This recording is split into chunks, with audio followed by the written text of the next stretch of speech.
Card, dude. DJ Longhair here in the house. Again, thought I hit live. Nope. I'm in a funk, guys, so I'll get better today, but yeah, I just pulled a weird Charlie horse and everything else is just like, nah, bro, what are you doing? So in other words, for good DJ's times. body hates it. Yeah, right now it does. Dude, I got a gnarly Charlie horse, man. It's like freaking weird. Mm. And it's like lingering. Oh man. I mean, did you have to? Did you have to let it linger? Bruh. Hey, I've been brewing that one all day just for you, dude. Oh, thanks. And I I was can like, almost yeah, smell it from here. that one's gonna linger. Oh yeah, nice. Ah! Pardon me while I get on our first topic. Was there people here earlier, or you didn't know? Everybody in chat's the same. Oh, okay. I don't know about the show because I don't have master access. Yeah. Well, it should. Ooh, master. No. We set him up, but he hasn't got set up yet. So. Yeah, you have to. Oh, man. You'd have to redo that link every time. Okay. Because it's not evergreen like the other ones are. It expires. Oh, I see. Yeah. Okay. All right, bear with me. I'm trying to get my bearings and wake up. So let's go and get on to the first topic. Did you already forget about Mom? Is that a thing, or like you're like nah? No way. I didn't forget. I think the rest of everybody else did. I've been eyeballing a few cards already, and I think the set's gonna be fire because it's like the epic conclusion to the war going on in this world. And it's a multicolored set. And there's a dinosaur. Ooh. That tickles all of Tort's buttons. It's checking all your boxes, eh? Right? Yeah. I just hope we get a good, functional, rare land cycle out of this. No! Poor Brody. What happened? Oh, Brody's knocking shit over. I've been focusing more on the secret layer stuff lately, DJ. I have forgotten about March of the Machines. I got such I'm at angst with all this toxicity and infect that's been going around. It's just I'm not on board with it. I'm like, I gotta build other stuff. Then not infect. I don't know. Yeah.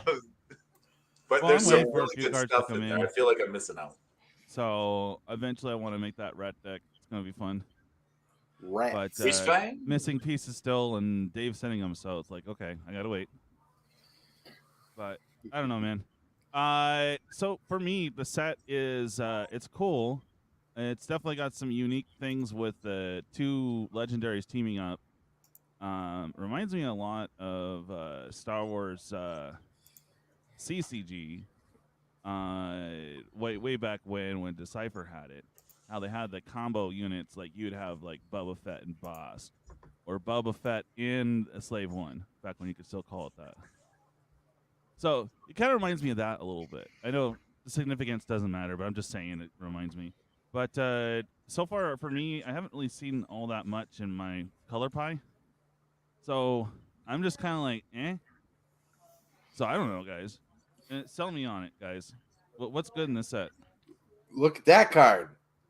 Yeah, I was going to say the new Elspeth looks badass. Oh. Yeah, I mean, well, it makes a 1/1 soldier token. Okay, that seems all right. I'm kind of underwhelmed by this card, but I mean, in foil version might look good.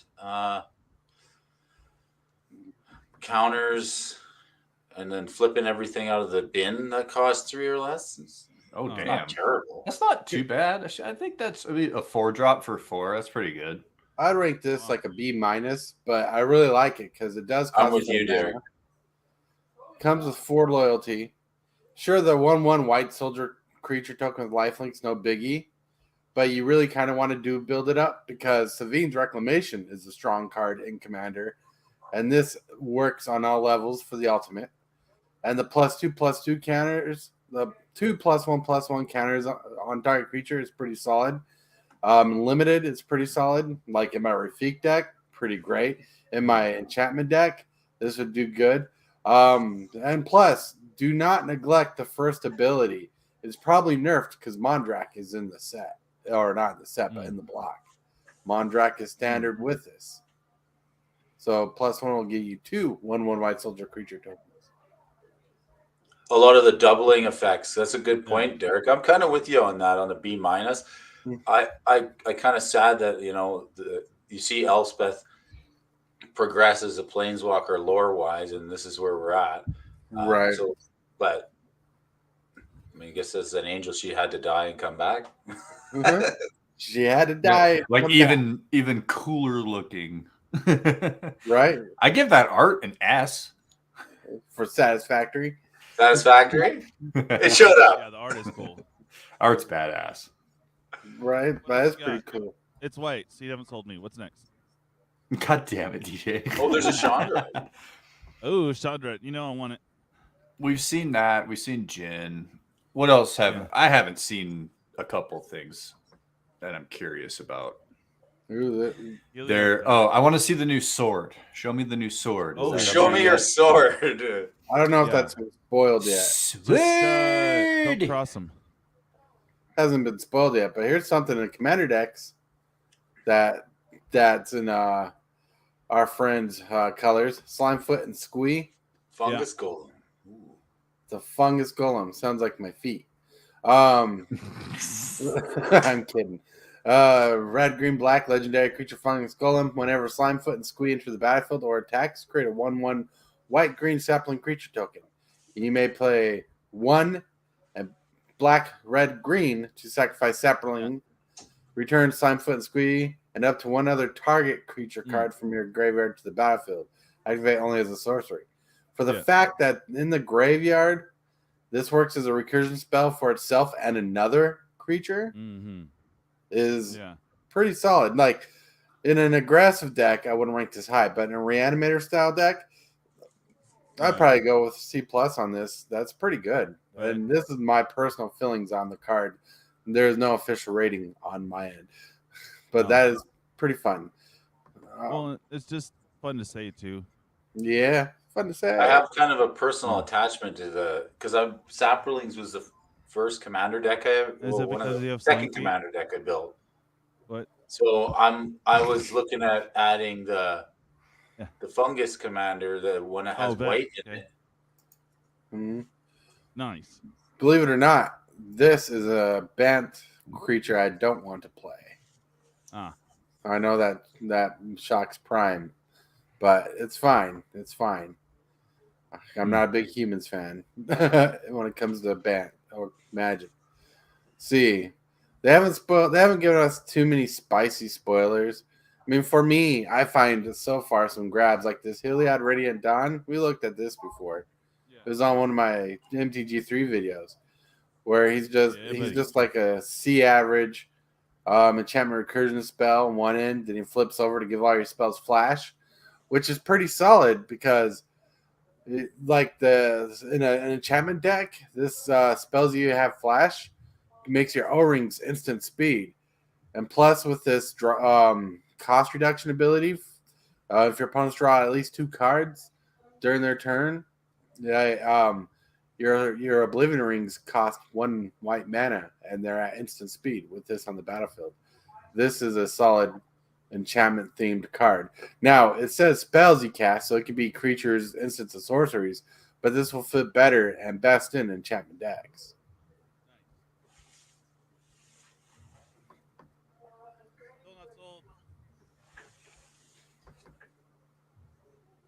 Oh, now this one, I just think the art looks fun. Like it looks like they took a picture of a real Magic player and put it on a card. I think they did. Yeah. Yuta Takakashi, world champion. Oh, I did not. Yeah, that's Yuta Takakashi. Nice. And like the card is 2 mana, 2/1, flash flying. Whenever an opponent draws their second card each turn, you draw a card. Pretty solid. Like this will see a lot more play than people will give it credit for in the beginning. The 4 mana, each player draws a card. That's more of a commander thing. More like, Commander Raids will love that. But like for the fact whenever opponent draws their card, second card, and you get to draw a card, this is like a kind of a fixed Sphinx, Consecrated Sphinx. But it's no way in the realm of Consecrated Sphinx because it doesn't cost 6 mana and it doesn't draw your card whenever your opponents draw a card. But it does give you the opportunity to get more card advantage when your opponents are drawing cards more than you are. And you know what works well with this Fairy Mastermind? Howling Mine. Everybody's drawing 2 cards a turn, so every turn you're drawing an additional card. To me, I think it will go great with that as a kill spell. Right? They need to make a blue lightning bolt so you can be satisfied with blue. Yeah. Never. Oh, man. So this Omnath is not in the set. It's a buy a box promo, I believe. Oh. Pretty saucy. Cost white, blue, Phyrexian black, red, green. Legendary creature, Phyrexian elemental. If you would lose unspent mana, that mana becomes black instead. So it's like a callback to the original Omnath, that one that costs 2 generic and a green and keeps all green mana that you have. But this one keeps all your mana and just turns it black. Like the song Painted Black. Yeah. At the beginning of your pre-combat main phase, look at the top card of your library. You may reveal that card. If it has 3 or more colored mana symbols in its mana cost, so you're looking for a 3-colored tribal kind of deck, you can reveal it, add 3 mana of any one or multiple colors of those 3 mana on the card, and in combination of those colors and put it in your hand. But if you don't reveal it, you basically just put the card in your hand. So it's going to net you a card. So this card is not super powerful, but with the fact that if you have a lot of 3 mana colored spells in your deck, you'll be ramping like crazy. But this will be a fun commander for the all Omnath deck that someone wants to build, where they play every Omnath in a deck. Sorry, I'm in pain, so I'm not next to the mic. It's really cool because now we have a commander for sure that is all 5 colors. So I am pretty stoked about that. Right? It's in your colors plus the ones you don't like. Yeah, exactly. But it's still neat. I am collecting all the elementals, so one day if I get that, I can actually put a deck together and surprise y'all. Right. Sadly, they haven't spoiled any red-green cards or black-red cards. Yeah. They're like, roll, get out. No. I mean, they do have Yargle and Multani, which Right. I honestly think at this point, with how the power creep is, it's they a could have. vanilla card, dude. It's like They could have. Yeah, they could have printed. 6. Yeah, they could have printed this at an uncommon level for that amount of cost. Even though 18.6, because it doesn't even have trample. No trample. It's vanilla. Right. Vanilla. But it is still a good reanimator target. Especially in the Jund decks where you have red and you can play cards like Fervor, Hammer, or Perforos to do the haste. Solar, is that good? I just wasn't on the mic. Is that good, guys? Yeah, you're good. Okay. You're good. I'm kind of out of it, guys. I'm like when I woke up this morning or afternoon again, multiple times, I almost like bleh. So my body's been just kind of like, nah, bro. It's not feeling the day to day. Yeah, no, it isn't. I mean, I slept and all that, but just I'm kind of, But show must go on. So here we are. Breach the multiverse. What is it? Well, you're doing pretty great so far. Yeah. So we got Breach the Multiverse. With a name like that. Monk. What's up, man? With a name like Breach the Multiverse, this spell should be something good. If it's not, I'll be disappointed. Especially with that 7 mana casting cost. 5 generic, 2 black. You got a sorcery. Each player mills 10 cards. For each player, choose a creature or planeswalker card in that player's graveyard. Put those cards onto the battlefield under your control. Then each creature you control becomes a Phyrexian. in addition to its other types. That's not bad. Okay. Is the volume now okay? You are In good. this.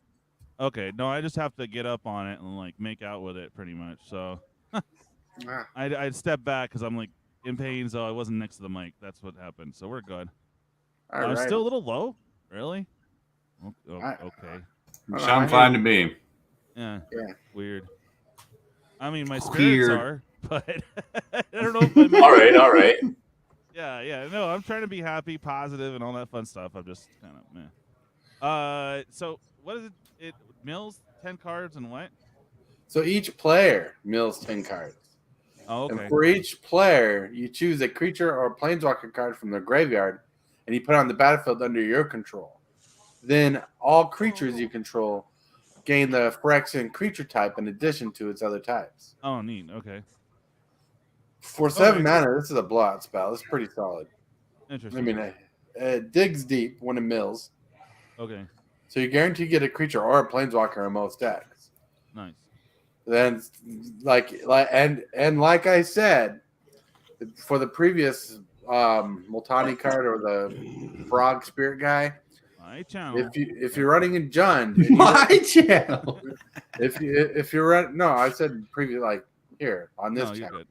No, I know. If you're running cards like Fervor, Ugh. if you're running cards like Hammer Perforos and other cards that give your creatures haste, this Yeah. is blowout. A blowout spell. Nice.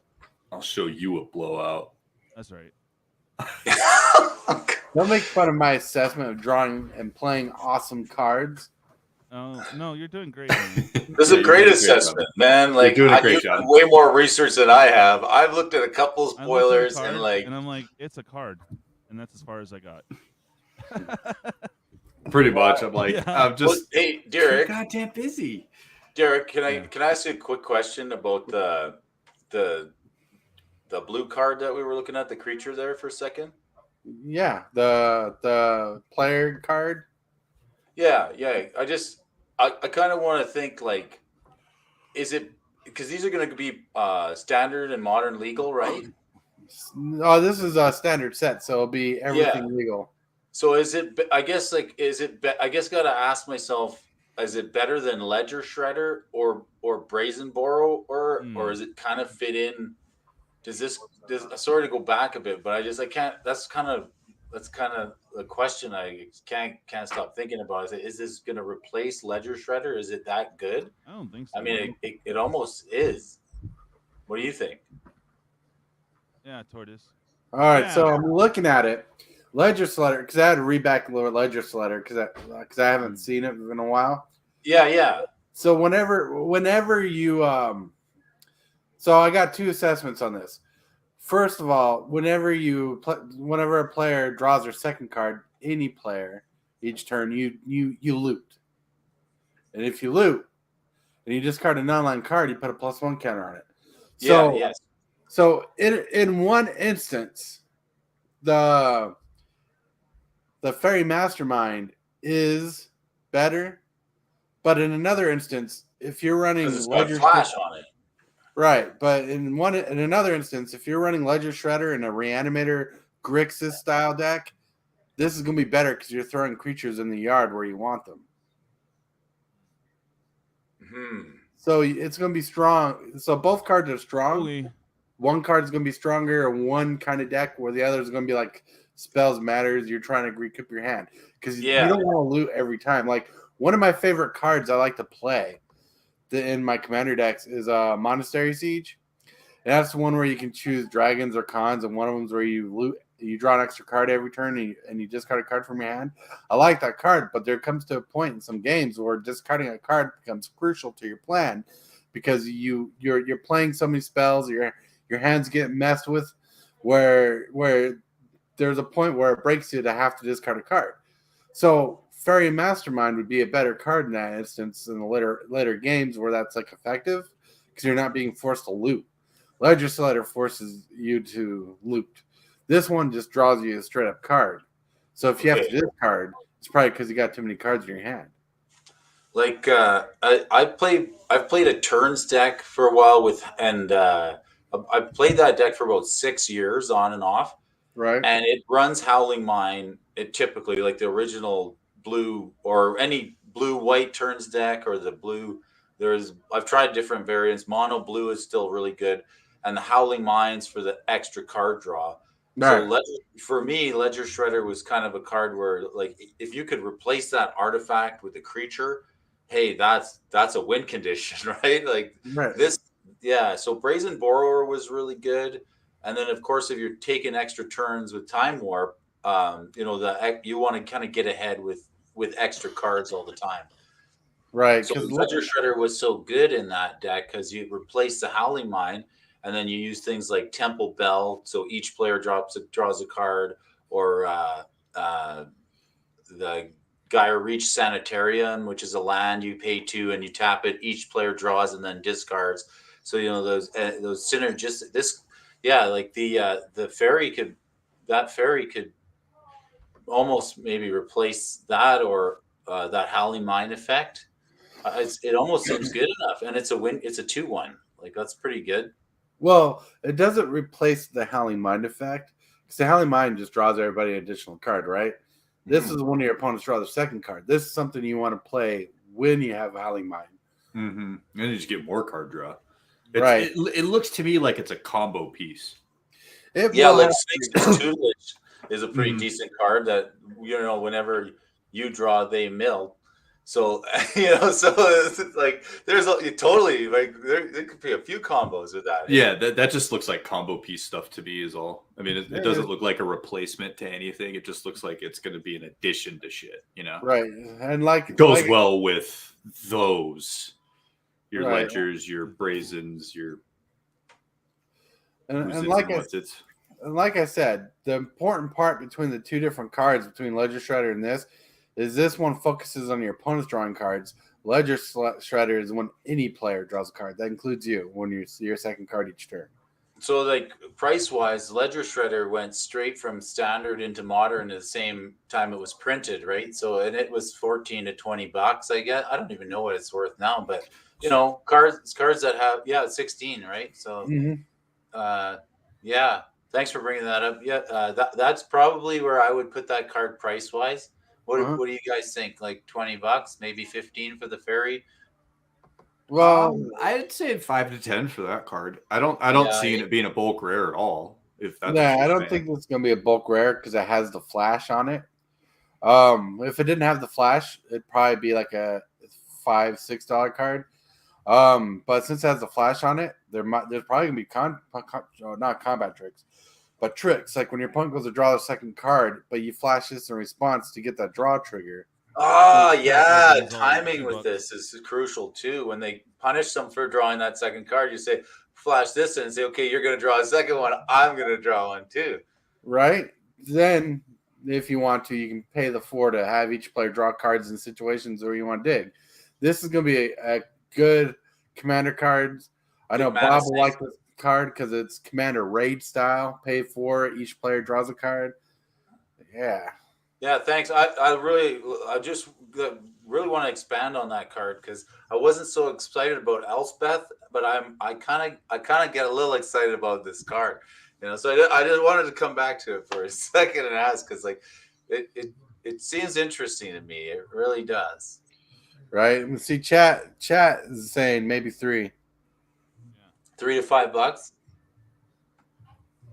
Yeah, Probably. Like they're saying like maybe 3.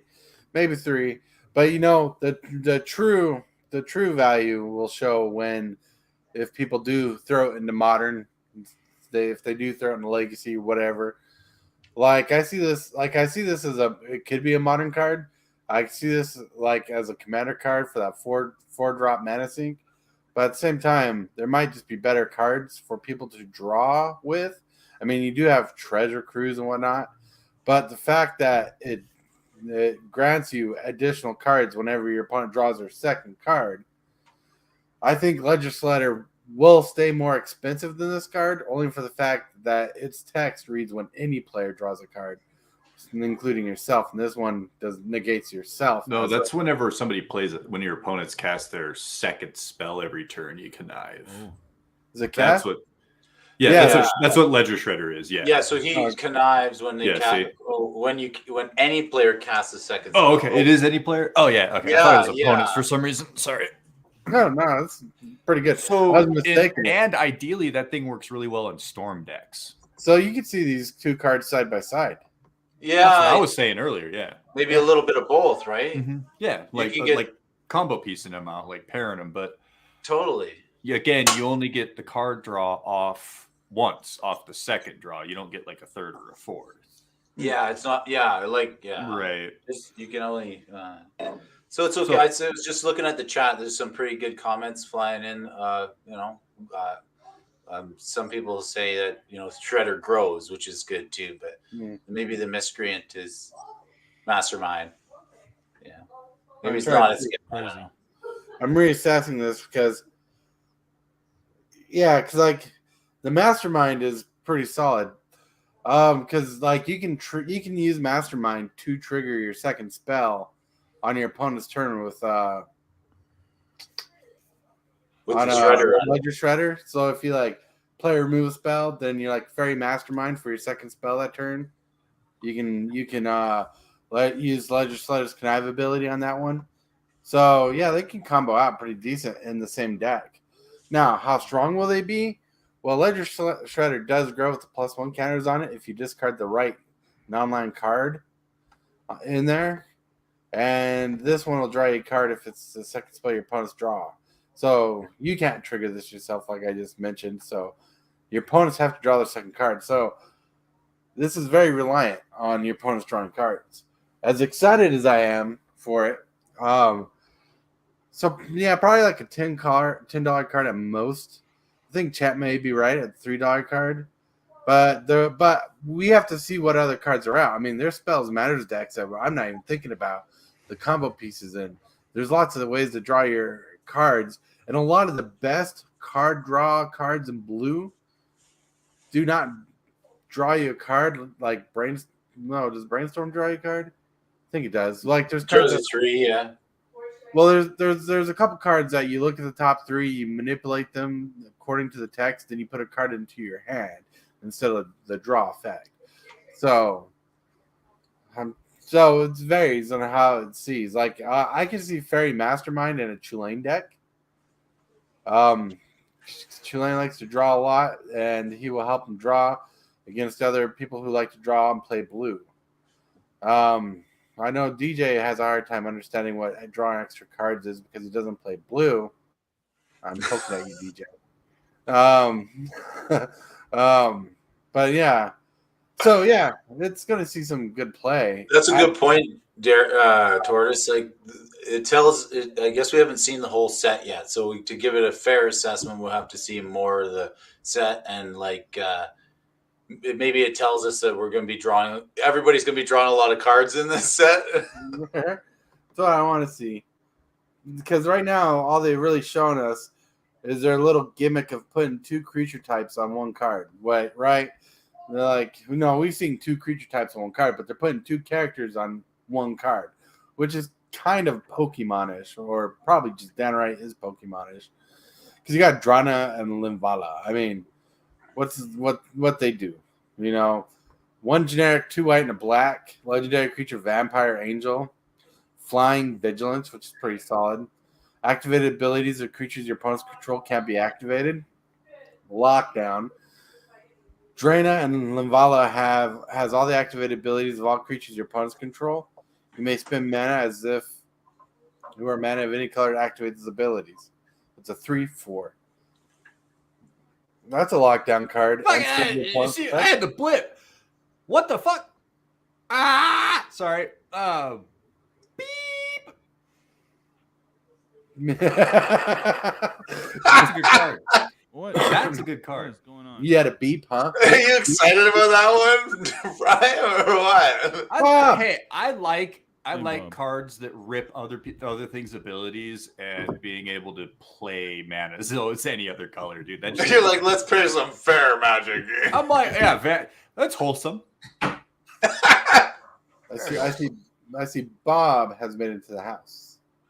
Is MTG Gaming Bob in the house? Yeah. Oh yeah. What's up? Did you hear us talking about Commander Raids? And you're like, oh, I got to jump on the show. Yeah. Hey, Bob's in the house. Kind Oh, of. he's actually here. I am here. So we looking at a card, and I said, I think you might like it for Commander Raids because it's mana sync ability. I don't. It's too expensive. Well, it is an expensive mana sync, but at the same time, it's a group huggy. I mean, it is group hug, and it would work. It is another tool to use, but I'm not in love with it. Like, it wouldn't find room in my decks. No, that's fine. That's fine. But I still think it's a solid Commander Raids card myself. Okay, cool. And Yeah. I encourage you to play it. And I'm not saying. I'm just saying, for me, the ability is just too expensive. I can't see any situation where you're actually using that secondary ability. And when you have useless secondary abilities, I don't know why they put them on cards. Right. Because they don't make cards that decrease activated abilities to creatures, right? They do. Yeah, there are. But I mean, know, you have to I'm build fucking around for that to give everybody else a card. It's like, Hey, man. Hey, dude. I build decks out of stuff like that. You know, I'm gonna pick one card and I'm gonna build a deck around it. it would be like growing a finger out of my ear so I could scratch the back of my neck. It's like, There you go. Okay, cool. Adapt, motherfucker. Do I really need a finger on the back of my ear to scratch the back of my neck? It My arm sounds works like- fine. It sounds like it'd be an evolutionary leap in being lazy.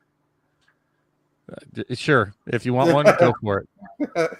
I'm not excited at all about Mom. I mean, in just overall, like I've seen That's the spoilers. Everybody needs a party pooper. That's right, Bob. Right, I'm not trying to be a party pooper. Party pooper.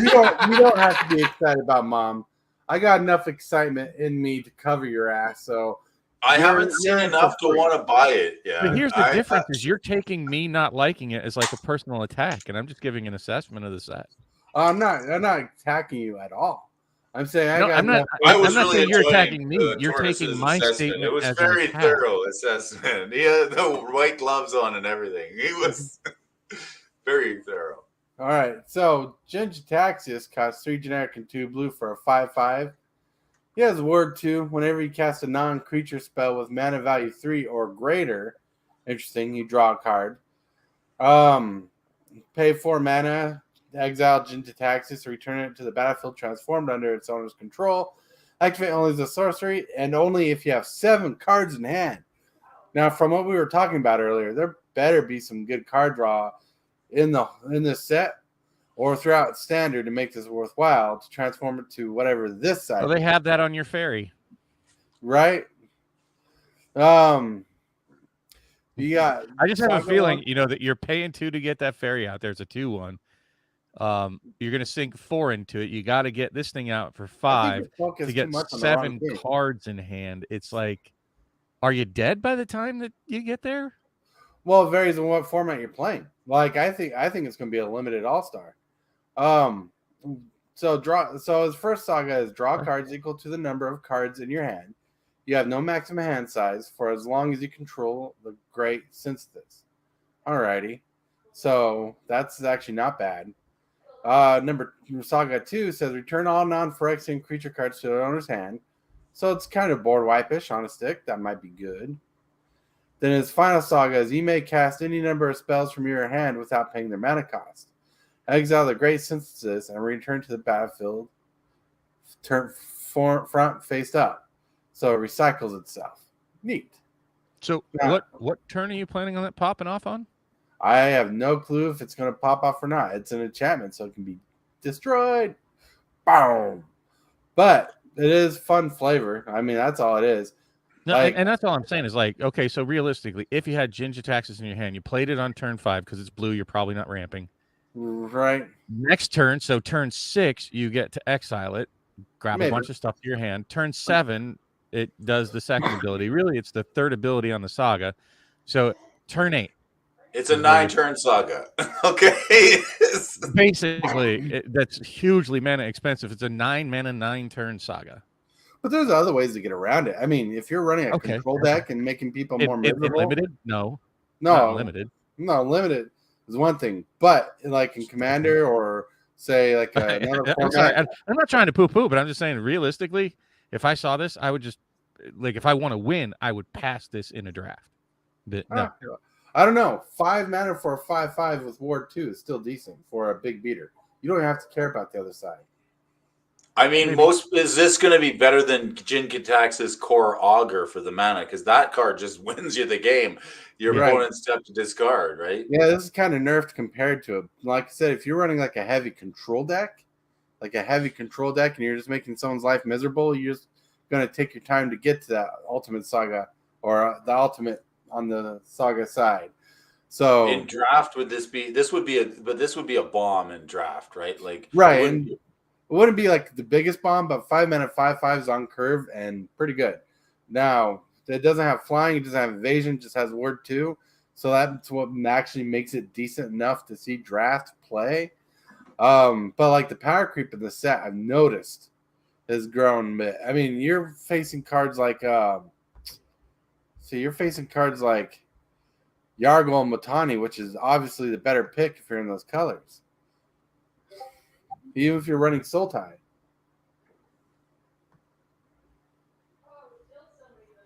An 18-6. That's big stats, isn't it? Like, I saw that. I'm like, whoa, they're swinging for the fence with the power and toughness on this one. I mean, it checks out with the flavor. Like, there's some fun. There's some fun. It's totally fun, right? That's like Timmy Magic. A lot of right. I'm going to say that this set, it screams to me fun Magic. Like, hey, I want to build a Yargle and Maltani deck, or I want to build a Galta and Mavrin deck, right? Right. It's not like these are really like, are any of those going to be at the top 8 tables no? I don't see anything here making any of the real, like anything other than standard. And when's the last time? Let me ask you this: of the 5 people sitting here, when's the last time you guys played standard paper? I haven't played standard in a while. Okay, so I'm sorry, and that was part of what I was hearing. Is that, and I'm not trying to poo-poo. I don't want to bring people down, but I mean, just realistically, when's the last time you guys played paper Commander? Would you say in the last month? Commander, Commander, 2 weekends ago. Okay, so realistically, that's what these things are aiming at, and that's the sort of vantage point that I'm looking at. Because if they're creating these just for arena, God, I don't know. I don't know what to say about that. But as far as being in paper, you know, I definitely do want Galta here for my Dinos deck. Coach says, Coach says if he was growing a finger, it wouldn't be on the back of his neck. Now, too bad. Right? The better places for it. Too bad creatures don't attack at the same time with the other players in Commander raids, because this would be a bomb card for that. But that doesn't happen. It's not the truth. But in Two-Headed Giant, this card is pretty nasty. So Jesus, I don't know that I've ever played Two-Headed Giant. 3 mana. Have you not? Or you? No. Oh, we love Two-Headed Giant. It's it's a fun format. Whenever possible, if there's a tournament, if there's an event where they have it, like we're in, or we'll do it at home if we have 4 players. All right, so for 3 mana, 2 green, 2 white, he's a 12/12, and he's a legendary creature, dinosaur vampire. Now in standard, this will see play because someone started talking about a vampire recursion deck that cares about this vampire text on him, even though I care more about the dinosaur text on him. What's white, black, green? So? No, what's white, black, green? No, standard doesn't have to worry about that, and it's not white, black, green. One of the Sorns cares about returning vampires from your graveyard to the battlefield. And Soren's not black? He's just black, yeah. But you don't have to run green-white in a reanimator deck. He has trample. Okay. Whenever you attack, choose one. Create a so you want to put it in with no way to cast it naturally? If you have to. Have you ever played standard reanimator decks back in the day? I mean, to a degree, yes, but I didn't put. I always made sure that I could cast things. I have some sort of alternate way, you know, to. Yeah, you could play that in an Abzan deck. It'd be better if it had partner, though. But the partner's only commander, right? Yeah, it's already partnered. So, like, That's the weird thing about these cards. Like the Gotlaw Maverin, 1 creature card. If you had partner, they're partnering with a third party. You know what I'm saying? Yeah, third party mechanic. I love it. Third party. There you go. So whenever he attacks, you choose 1 ability. His first ability is to create a tapped and attacking XX screen dinosaur creature token with trample, where X is the greatest power among other attacking creatures. So if you have other creatures on the battlefield, you can make a big X token if one of them are bigger. His second ability I like especially for Two-Headed Giant. You create X 1/1 white vampire creature tokens with lifelink, where X is the number of other creatures attacking. So is this just a win more card though? It's kind of a win more, but this second ability is pretty solid in the double Two-Headed Giant deck, but still pumps out lifelinking tokens. But his big token thing is pretty good, but it kind of sucks he can't target himself. But in a deck like this, that's green-white, red, varying how you do it, because like green-white-red does have a token-style commander deck out there to build around, that this token ability with the populate mechanic and stuff can go crazy. My word's not solid. I'm just fascinated. I'm fascinated by this card because 1, it's a dinosaur and it does stuff. 2, I want the dinosaur because I feel like I need it. It's my FOMO for the set. And that's what I said. These cards, I'm telling you, the dinosaurs coming back is starting to give me a little bit of apprehension over cards from Ixalan that I may have parted with. So maybe Ixalan is going to become really good if we see like I already saw what's the dinosaur that Zakama, and then the other one that Gisha, yeah, like Sun's Avatar. That's a good card, and I got it in my buy list box right now, and I'm thinking maybe I should be pulling that out because it's gonna some of those better other dinosaurs might just make this a little bit better, or this might make them a little bit better there. Right. What do you think? Right now, I think, it's like I definitely want this for my Jurassic Park deck, because my Jurassic Park deck doesn't focus on dinosaurs like as the main thing in the deck, but dinosaurs is the way I win in the deck when I do win. So that's why I want it, because it's a reanimator style deck that clones things. That's why it's my Jurassic Park deck. All right, just to give you inference on it. This card, yeah, pretty solid.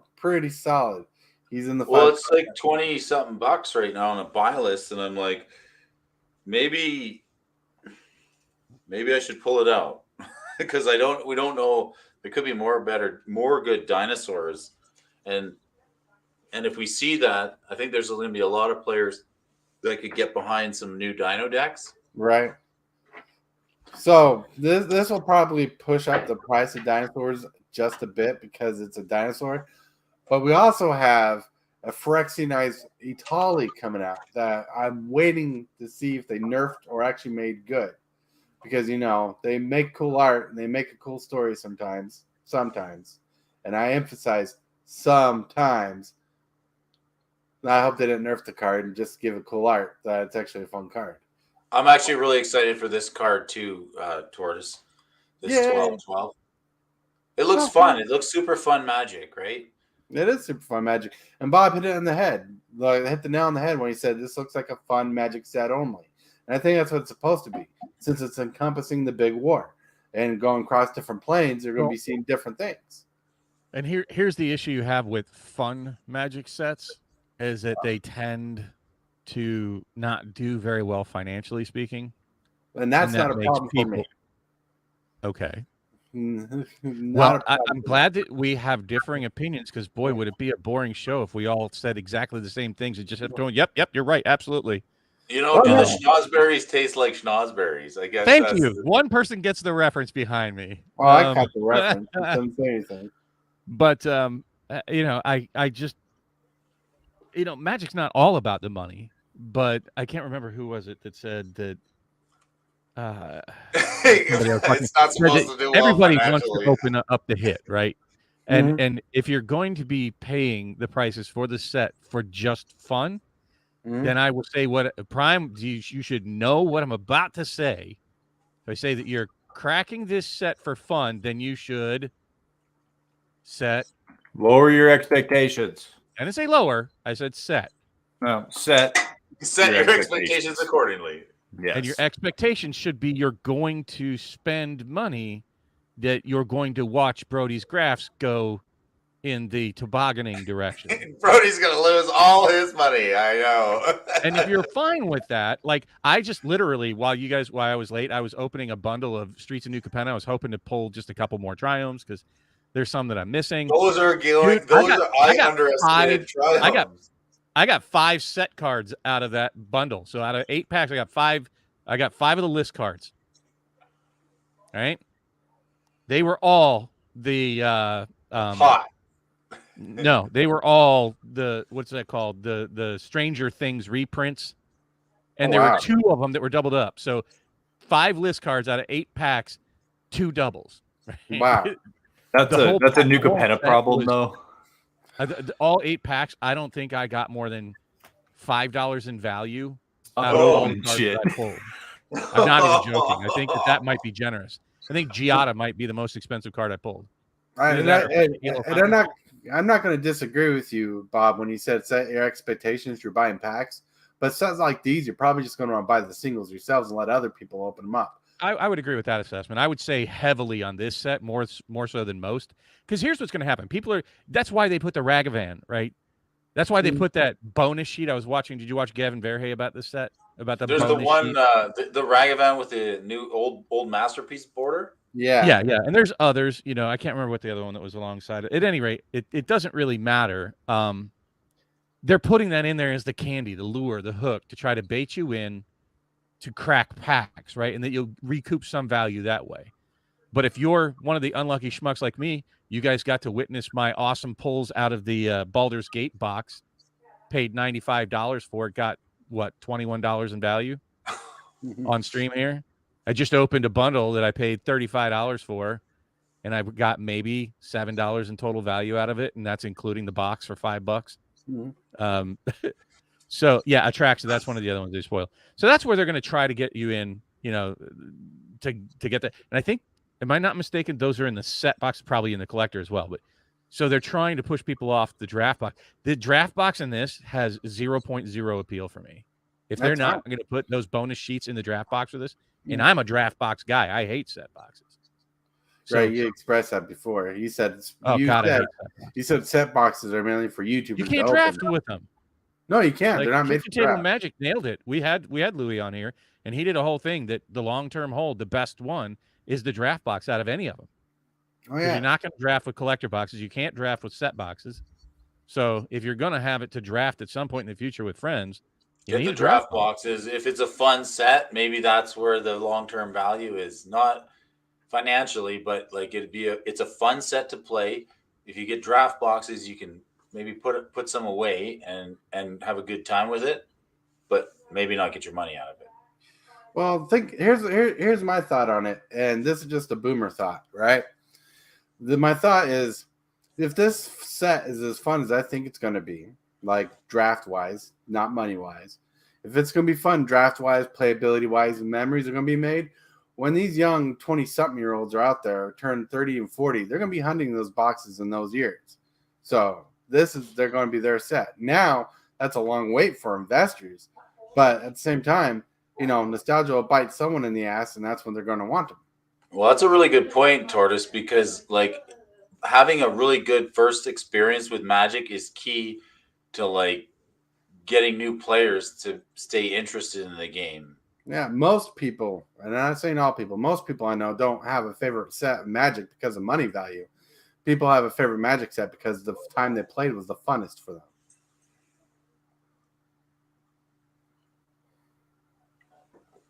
I mean, yes, but conversely, when you ask most people to start relaying their favorite Magic moments, it'll be opening some pack and they got some bomb card. Most people, I guess, because I wouldn't say sorry.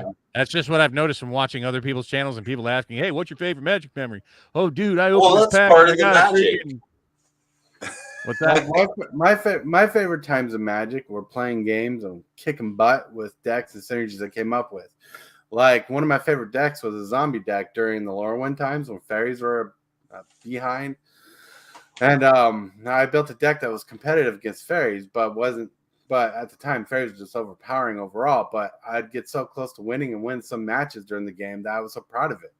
It was my core last Heir to the Black Blade Reanimator style deck, and it cheated creatures into play. Loved the hell out of it. One of my favorite sets of all time, or the favorite set of all time for me, was Ravnica City of Guilds. That's a set that hooked me in. I bought a lot of packs from there, a lot of packs back then when I had the funds to do so. And I built a lot of decks, and I even sell decks on the side because I loved building the game. But that set brought so many opportunities and inspiration to me as a Magic player that I just went on a tangent and just fell in love with the set. And that's why it's my favorite sets, because it wasn't the money value in it. It's the memories that built from that time that expanded upon what made it good for me. Well, I'm saying in this current environment, engaging only in the Magic products I want to engage with, which in this year will be mainly Lord of the Rings. I'm going to have to pass on some things. So Mom just jumped right to the top of the list as grab the Commander decks and move on past. Look, if that's how you feel about it, that's how you feel about it. But the reality is you gotta control your wallet, right? None of us can buy as much Magic as we want. Or I'm not talking about just that it's not going to do well financially. I got to make cuts. I mean, $300, $400, $500, $600, $1,000 boxes. They're forcing us to make cuts. And in that case, they even admitted. That's why they said the second quarter. This is their second quarter release. Right. They expect second quarter to suck. If you're gonna make cuts in the things you don't want to interact with, and interact with the things you want to get involved with. That's what they said. So just do that. Well, I kind of think that the appeal. I think Hasbro and Wizards of the Coast have an addiction to customers. We talked about that a while ago. Like there's so many different. There's a set for like everybody, which isn't necessarily a bad thing. But when you're having weak quarters and you're in where the way the dollar's going and inflation is, it's kind of a bad move, right? This set here, I mean, it's good when a set strikes the whole Magic community, like the hardcores, and does well. But yeah, I think it's a pretty broad appeal. I don't know. Like, I understand the financial value is important for sets to be healthy long term, and how much enjoyment is. But one thing's always true: power creep will creep, and the more power creep creeps, the more creep the price will be on certain cards that stay powerful from those older sets. That will judge the value of the set based on the older sets. Why some set boxes are worth money is how they hold up to the power creep later. Like, what is it? What's that? I guess Bob is kind of saying like you only can buy so many sets a year. Like I can't buy them all. So you got to pick. Is this the one that you want to get, right? I guess out of all the sets that are going to be released, are you buying a little bit of this, and why? I usually try and get like a pre-release kit if they have one. That gives me kind of like a taste. So that's kind of a good way to go. This might be a fun set to have some draft box of. I'm hoping it's. So let me ask you this. I mean, as a consumer, as a Magic player, as somebody looking for fun, Phyrexia All Will Be One is probably one of the best sets I've seen in a very long time. Oh, it's a good set. Well, okay, and you're gonna pay literally the same price for a draft box of this when you could have a draft box of Phyrexia All Will Be One? Well, in a perfect world, not in my world. No, look, in a perfect world, if I had the money and I bought all the Phyrexia All Will Be One sets, I probably have all the cards I need. So why not buy the next set? Okay, well, in the real world, most of us don't have that. Back down to earth again here. This is sitting on the shelf at the same time Phyrexia All Will Be One is. By saying bring me back down to earth because. Well, you said in like a fairy tale if you had all this money, and that's not reality. But like you don't need most people don't need all the cards in a set to have all the cards they want from a set. Okay, if you're saying buy singles, I agree with that. I said that before. What I'm saying is, in a broader market, a broader appeal, not just Super Fast Tortoise or Gaming Bob, with these two products sitting on the shelf at the same price. For anybody who knows much about Magic, they're more likely going to reach, if they got $100 to spend, they're not going to be grabbing Mom. They're going to be grabbing Phyrexia for most of the people. Well, they'll probably ask around what was a better set than go for what other people say. Which I think, by and large, most people are going to say Phyrexia All Be One is a better set. Right? Which I can understand that. But now, in a situation I was before in my life, one time getting back into Magic, asking those same questions, like what was a better set? Well, I was also told the money set was like one thing, like, if you're going to find value money here. But if you're a newer player or want to learn how to play Magic again, this was a fun, enjoyable set. So we went for that set and not the money set. I regret not having a case of Ixalan sitting on the shelf because it was so fun. And like years later, there's even some uncommons like the Pitiless Plunder and a few other ones that actually turned out being okay. I mean, there could be some bomb uncommons in the set too. It might be too early to tell, right? Right. We can't tell anything right now other than this build big fancy. Let's put it this way. Strixhaven has Demonic Tutor in it. Many of us don't have Demonic Tutor. How many people are buying Strixhaven? I think there's Wasteland in this set too, isn't it? Dude, I bought the living shit out of Strixhaven though. That was fun. Dude, I heard today that there's Wasteland. How much Pabo do you have? 2 set boxes. That's it. Am I wrong? And what you order on Twiddler and other places? I've stopped doing that. So, I'm just saying that you tend to. You spend probably you say that like it's a bad thing. I don't understand. I'm not saying it's you're taking it as an offense as a bad thing. I was asking how much you have. I'm just pointing out, things that I've seen. I've seen you on the channel, so I know you buy more than just the 2 set boxes that you have. Well, at any rate, plus it doesn't matter. The point is, things have to compete for money. It is a repressed economy, right? We'll just call it that. And in the repressed economy, when WotC's facing lots of pressure from the public, they're putting out, in my opinion, a very mediocre, fun set that's not going to have the financial value. So they sprinkle it with Ragavans and Atraxas to try to lure people in. I find that a little despicable. And no offense, but in this set, I'm just going to say, you really need to think hard. And if you want a Galta and Mavrin, you'll probably be able to pick one up for like, I don't know, $5. Probably. Down the road, 6 months. Well, and that's what I would do. I would skip buying this to crack it. I think that, look, on the heels of this, June 23rd, you're going to have Lord of the Rings. And if you don't think that that's going to be way more hype than this, you're out of your mind. I'm not hunting Lord of the Rings. My wife might. What's that?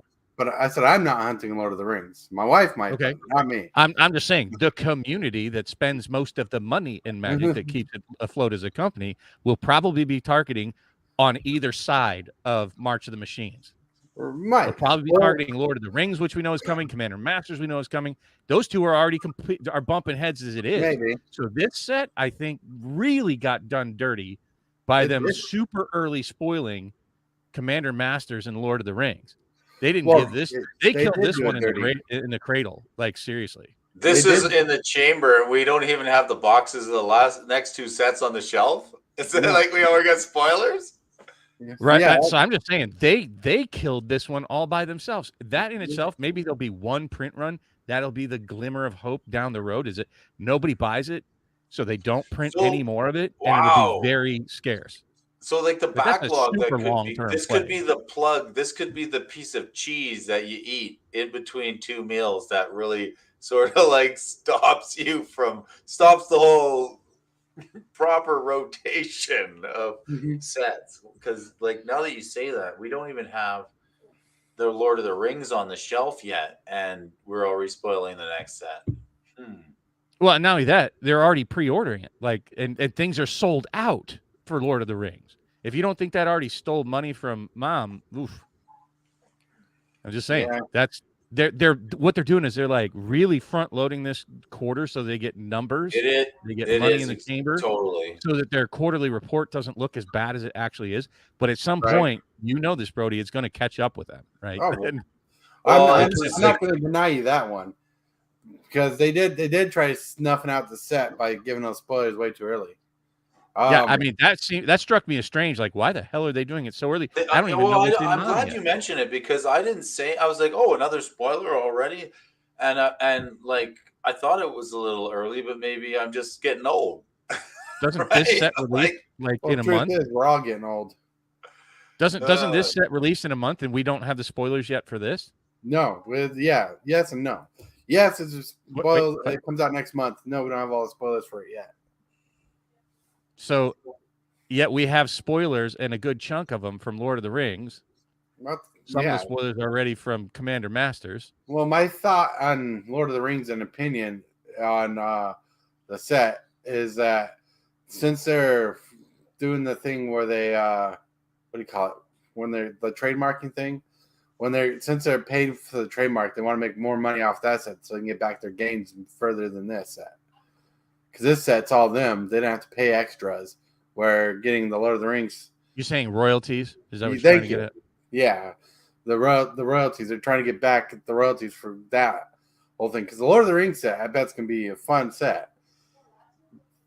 I can't wait to see more spoilers. I hate to say it. I mean, I even think Lord of the Rings because I've been cheering for that for almost 2 years now. Yes.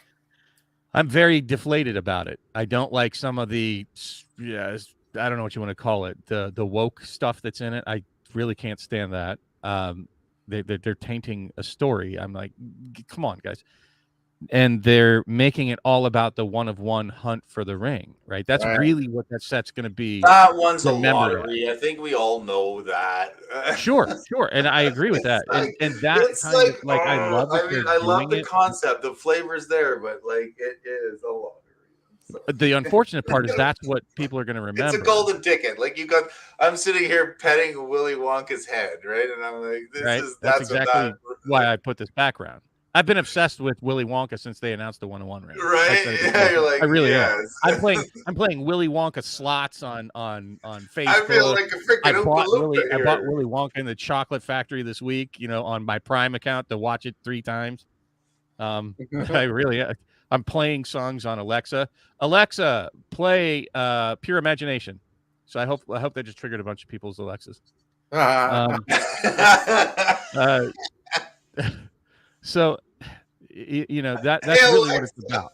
It is the golden ticket, and I think that might overshadow lots of the set. I'm not impressed with the cards so far. I'm really not impressed with the cards here as far as like playability from a pure mechanical standpoint. In Mon, they look fun. They look flavorful for people like you.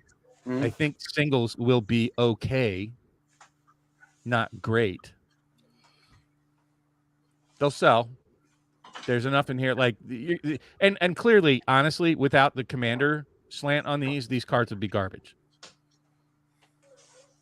Like these are never going to see a modern deck. They're never going to see a pioneer deck.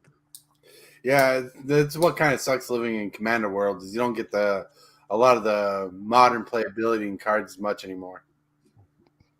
Yeah, the Commander lure, right? It's like, oh, it's good in Commander, but the thing that's going to make some of these cards worth $3 or versus $15 is the same as like the Fairy Mastermind versus Ledger Shredder. That card's in Modern. It went straight to Modern. If it's not better, it's not going to be worth $15. Right, but I'm the derp who tried playing this Galton Standard. Cool. I hope you have fun with that. I really do. I'm not trying to rain on your parade. No, I'm saying I am the derp. Like if I was playing Standard, I tried to build a deck around this. And that's how I play most of my decks. I play Magic to have fun. I am not a competitor by any stretch. Right. So, unfortunately, none of these look like they're going to fit in Commander raids for me, at least. I mean, maybe if you want to play big, stompy stuff with some, Concordant Crossroads or something. Right. I don't know. The Breach of Multiverse. Let's have a look at a few more there, Tortoise. Like your analysis was actually like I really was in. That one has some interest for me. Which one? I like the. Okay, so let's go back to that fungus. The funeral. Okay. That one is a little interesting to me. This one I could see. So honestly, seeing some play. So it costs 2 generic, a white and a black, legendary enchantment. When the Kinder's Royal Funeral enters the battlefield, exile up to 2 target legendary creature cards from your graveyard. You draw X cards and you lose X life, where X is the greatest mana value among the exiled cards this way. Legendary spells you cast cost 1 life to cast for each card exiled with Kenrith's Royal Funeral. That is interesting. I find it as a fun card, because you card draw. Like card draw is fine. You have to exile 2 legendaries from your graveyard, which in some cases is a pain in the throw butt. Galta in there. Yeah, you could. Like you could have an Abzan Galta deck going on, like with another commander, obviously, but get Galta in there. But that's pretty seasoning. It's good for enchantment deck. Draw 12 cards in commander. Mhm. Hell yeah! Right, and but yeah, I like almost a win con right there, bro. I think you could see this in Esper enchantments, Mardu enchantments. I like thinking enchantment decks, but Mardu would be more. I think Mardu would probably be the sweet spot for this card. My assumption. I can see this in aristocrats. Well, I Marty can see would it in have the commander aristocrats. Hell yeah! Yeah, like gaining life, pitching legendaries, drawing cards. Yeah. All I gotta This say, feels good, and it's not super overcosted for what it does. So no, 4 mana is pretty decent, especially later game. And the static ability, even if you don't use the first one ability, legendary spells you cast, so your commander always costs 1 less to cast. Right. And then if you exile more, it gets even cheaper to cast your commander. I'm just saying, there's some shit and get on this card. I'm not saying it. Like the only thing that backs me away from this card is it has to be 2 legendary creatures. Now I know there's enough legendary creatures out there nowadays that you can probably. It doesn't have to be 2. It's up to 2. Up to 2. Oh, okay. I missed that. Up to. It's up to 2. So if you can pitch 1 in the yard, if you can keep going and you draw them and you draw extra legendaries that you can sack. Gee, black's hard to sack with.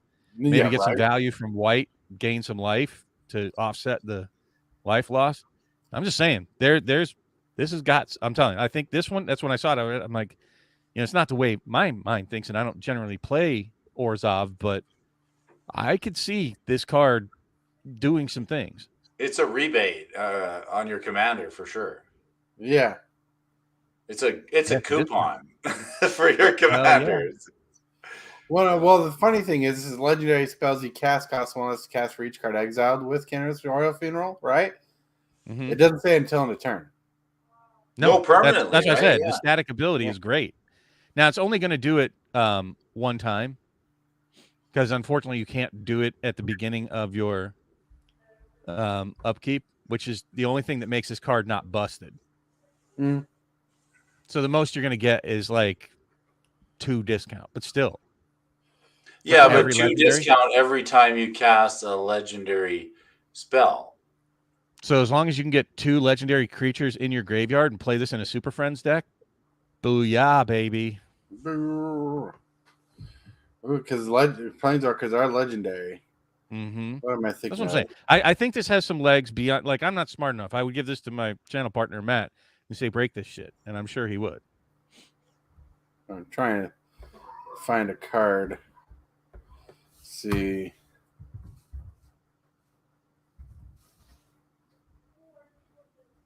That's closer. Let me get rid of that. Hey, Qore. You even do something stupid like play this in a Mardu, and you play with like Roga. Right? Son of Rograk, yeah. You get him in the graveyard real quick. Here we go. Like this could cost 2 less in that deck. Now I know it's not super amazing, but 2 mana, exile target non permanent is pretty solid. It's not a bad idea because it's legendary. I'm just saying, I think that the funeral of all the cards that I reviewed, sorry, not Kaya the Inexorable. Yeah, she's good. I play her in decks, dude. I think Kaldheim is super underrated. Kaldheim is underrated. That card, that set was fun as hell to draft. Oh, and there's so many cards in there that go in so many decks. Like, it's just kind of stupid. Yeah, I see what you're saying, Gaming Bob, because the value over the course of the game, right, Tortoise, like it's 2, up to 2, and then you get 2 mana off every legendary for the rest of the game. Play it in a Joda deck. Not bad. Not bad. All right. But I wish they had given us more spoilers to look through by today. But we don't have too many to go through. Land cycle looking like anything No, good? the land cycle of the show. That's always a determining factor of whether or not a set is good. I mean, are we going to have a land cycle at all that's appealing? Well, we don't. No. No, not appealing. We got the gain lifelines entering the battlefield. We got all 10 of them. The only thing we're kind of cruxed on waiting for is the rare land cycle to see if it's going to be worth anything looking at, because we getting the Tranquil Cove lands back. There's the battlefield getting 1 life lands back. And, these are like 5 cents at most nowadays. We just have the commons so far. So, Yep. Yeah. We'll get Right. some more triomes, maybe, Right. See, you're hunting, Brody. This is where you're getting into that hopeful, make it better, please. Now, Elspeth, Right? It's like, are they leaving something back? like, what am I missing? Yeah. What am I missing? Am I seeing everything? Is it all here? Right? Yeah. Yeah. The thing I don't like about this is being mythic. It doesn't feel mythic. This could easily be a rare planeswalker. Could be. Yeah. Well, to be honest, this is the first time we've seen Elspeth with a token ability, and it seemed Okay. weak compared to her previous versions. Because usually she does like 2 tokens, 3 tokens, Or 3. Yeah. And she's usually more expensive, but right. But like But, I think yeah. where she shines the most is like her the next best 2 part of this abilities. is that it's 4 loyalty. 4 loyalty. I know the 4 for 4. It gives you Jace vibes almost. Like I'm okay, but I mean, No, I'm just talking about the one 4 mana. 1 token, 2 counters, make it an angel. You get 4 mana for a token. You know what you do? You play that with that Galta, right? And you give it +2/+2, make it a flying angel. There you Right. go.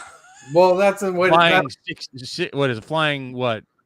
Angel, 14, Angel, 12, vampire, Angel, dinosaur. dinosaur. look. There you go. That would be fun. That would be some shit I would try to pull off if I saw these two together. I can get Yeah, behind I'm gonna make some a of flying that for dinosaur. sure, Hell right? yeah. Well, that's an honest good way to look at it. 4 mana drop to give your 12/12 +2 counters and flying until end turn. That's pretty good combat trick if you think about it. Then you're getting a token on top of something. I just It's not like really a maybe some combat little trick wings, because like it's- just a couple little wings. It's not really a combat trick because it's a Sorcery. planeswalker ability, right? So they're gonna see it coming a mile away. Well, it's just fine. I mean, you It play has this, no self-protection other than Yeah. having 4 loyalty. So you casting this on turn 4 because you're white. Not doing much else, and they Brown. smack it with 4 toughness. Mm. Yeah, it's like, Pawz, you're okay, well, that hilarious. happened.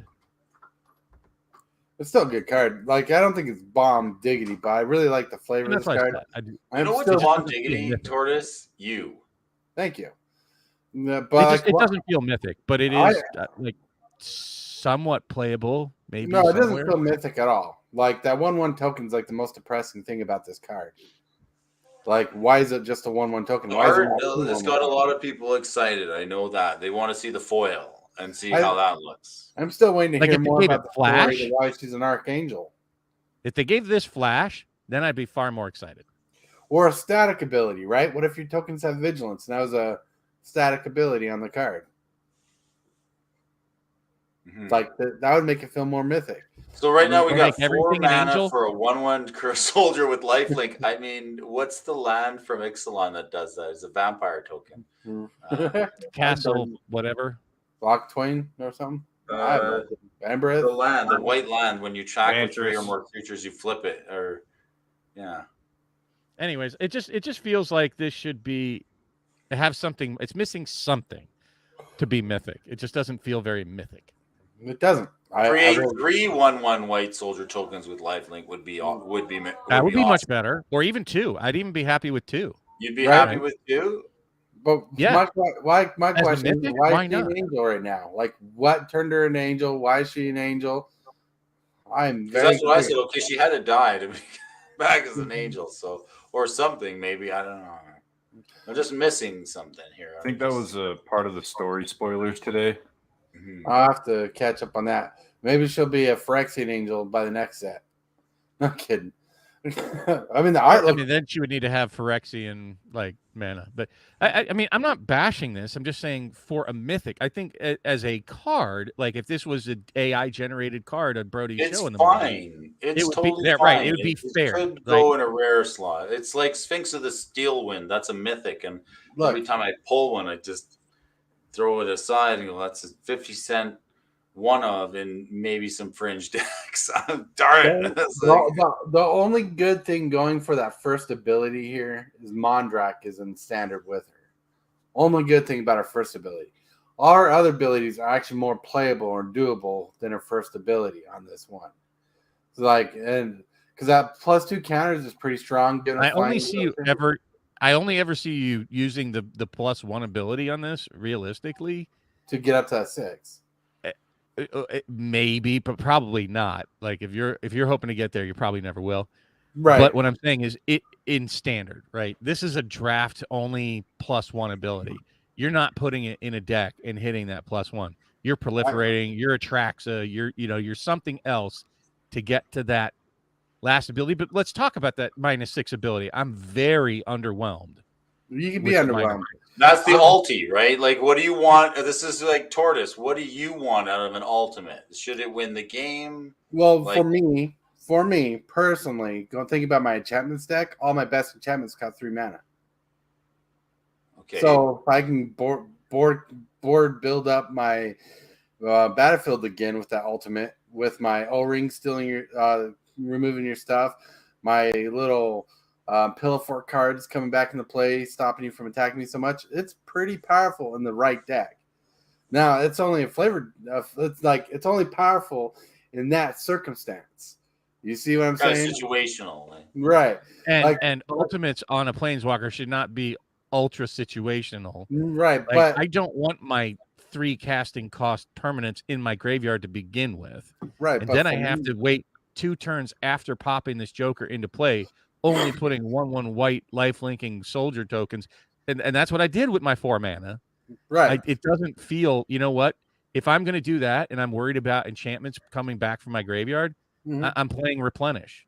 Right. Well, I have a replenish in my deck too, but this is just another way. It's another replenish. Is that's what? But then it goes counter to your strategy where you're spending 4 white mana probably early on in the game, where you could be playing an enchantment instead because you're likely casting enchantments to draw cards. Well, a couple of my enchantments are token doublers, so just saying. Privileged position would probably be better.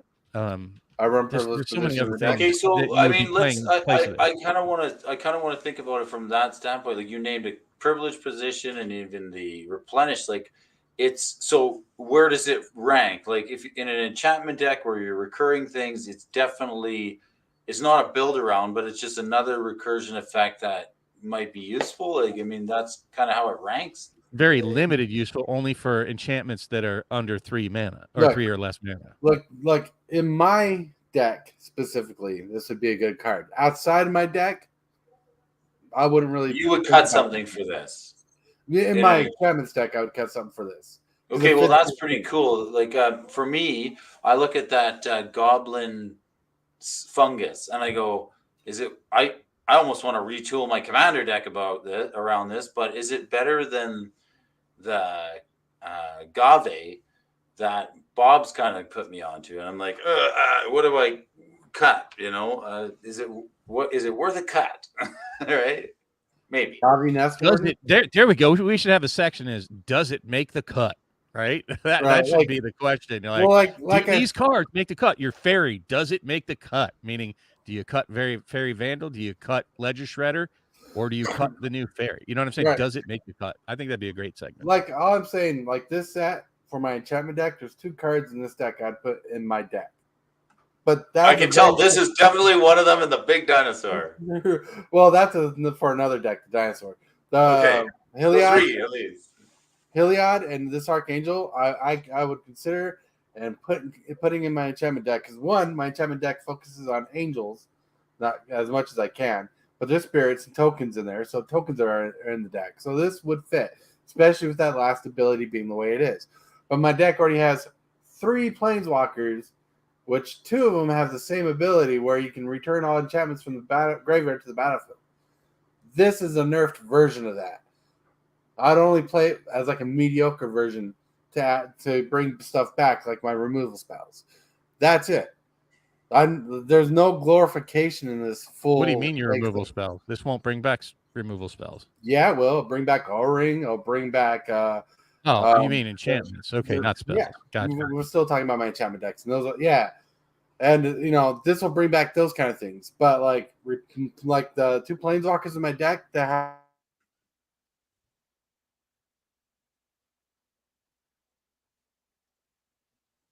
Uh-oh. Did we lose Tortoise, or am I? I think we lost Tortoise. Oh no, Tortoise! I made him so angry he lost connection. So like I'm not gonna rank this card like an A+ card because like I'm only looking at this card because it fits a desire for one deck of mine only. Does that make sense?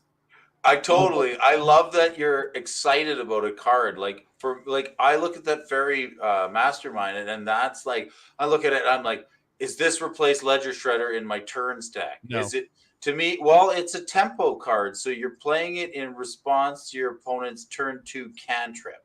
So it's like they're going to play normally it's turn 1 Serum Visions, but if they have a cantrip on turn 2, you're going to flash this in and threaten an attacker, right? So you're not playing counterspell. But then you can't hold up counterspell mana, right? So but then you have a flyer, then so I don't know.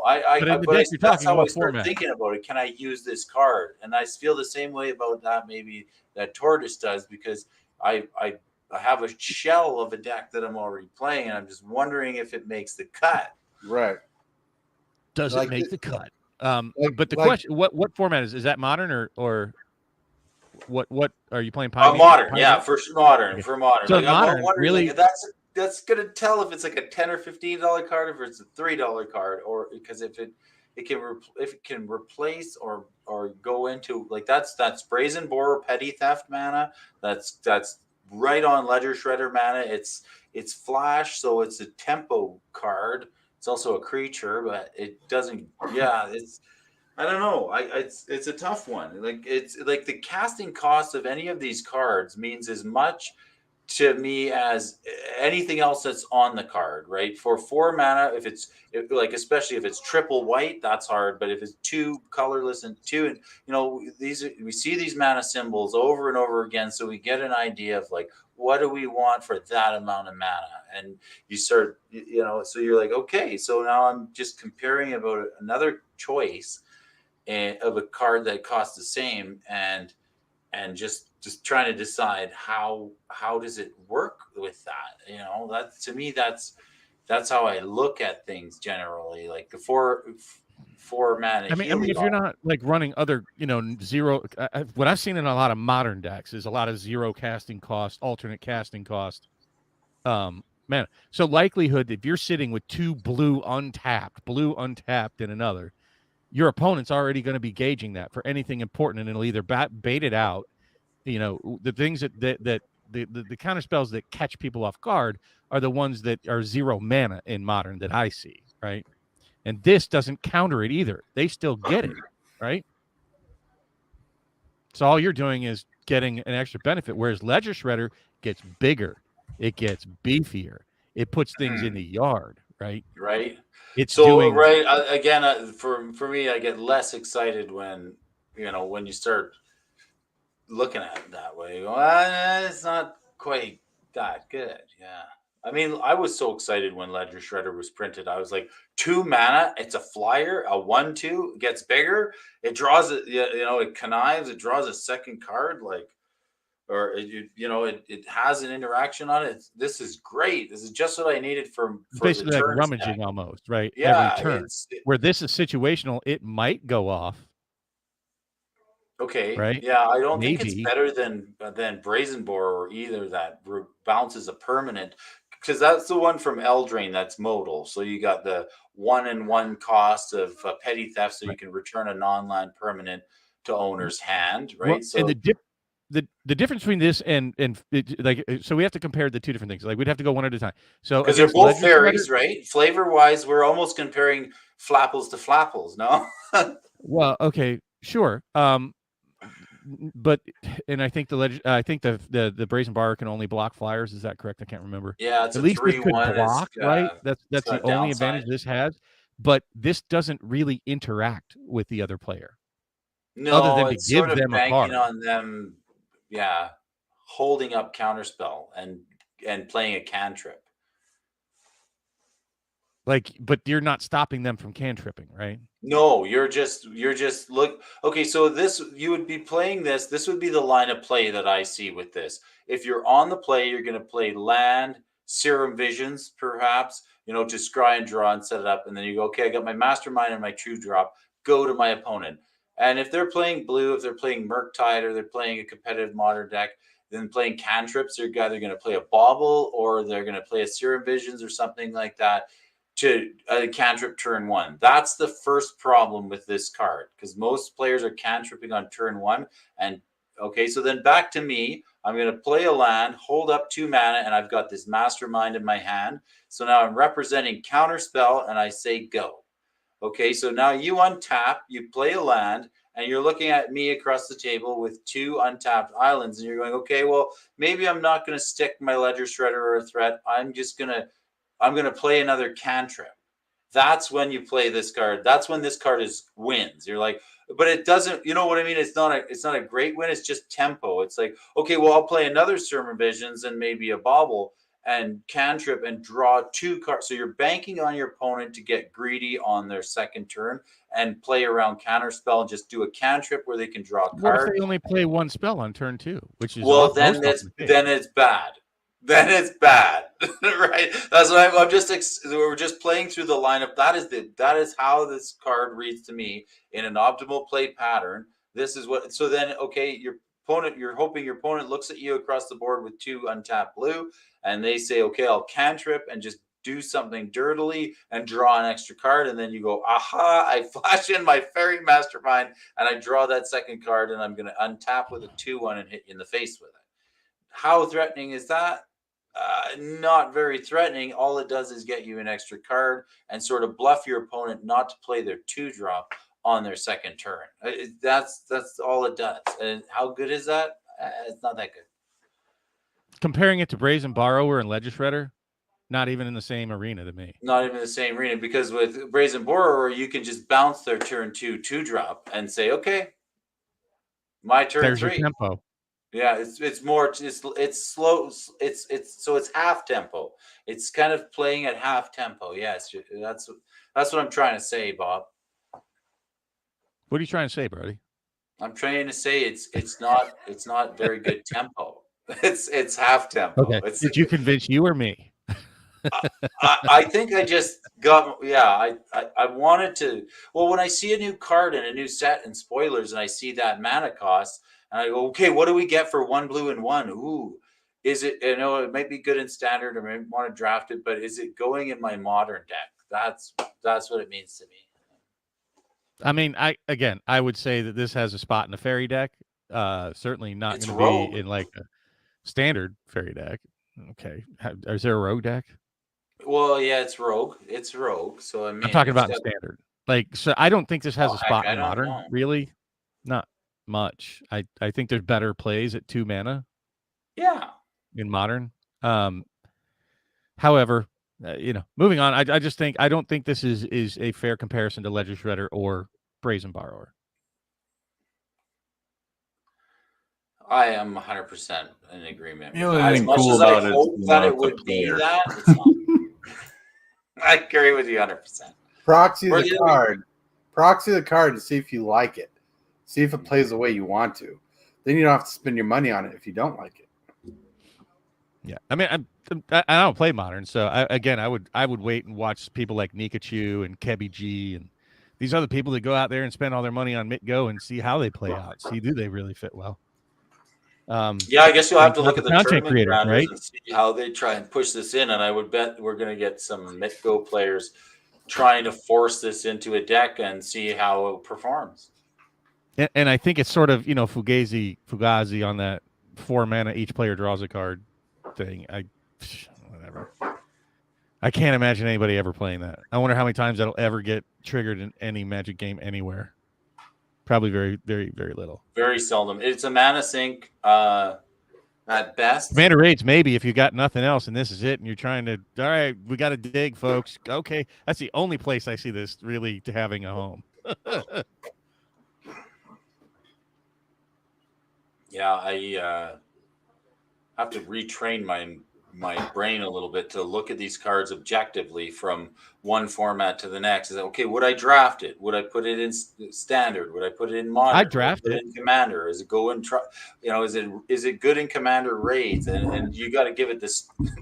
So many sniffs, right, to see, right? I would draft this because I believe two things win drafts. That's flying and removal. Oh, flying! Brody's so weak to flyers. You know. In draft, I bet you're the guy that passes on the smaller flyers in draft, and they kick your ass the whole game. Going, I should have drafted that thing. Yeah. Flying is brutal in freaking draft environments. It really is. So Coach doesn't like the big mastermind A either. plus for getting flash and flying in a draft environment for 2 mana.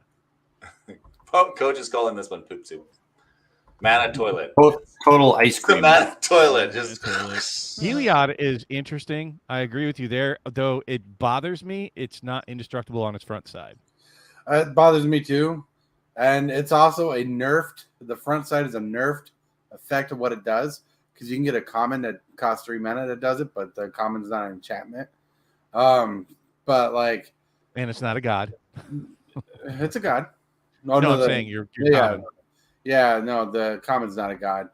But like, so what is that? The tree, the tree of everything can't go get it from Kaldheim, right? Well, it can get the world tree.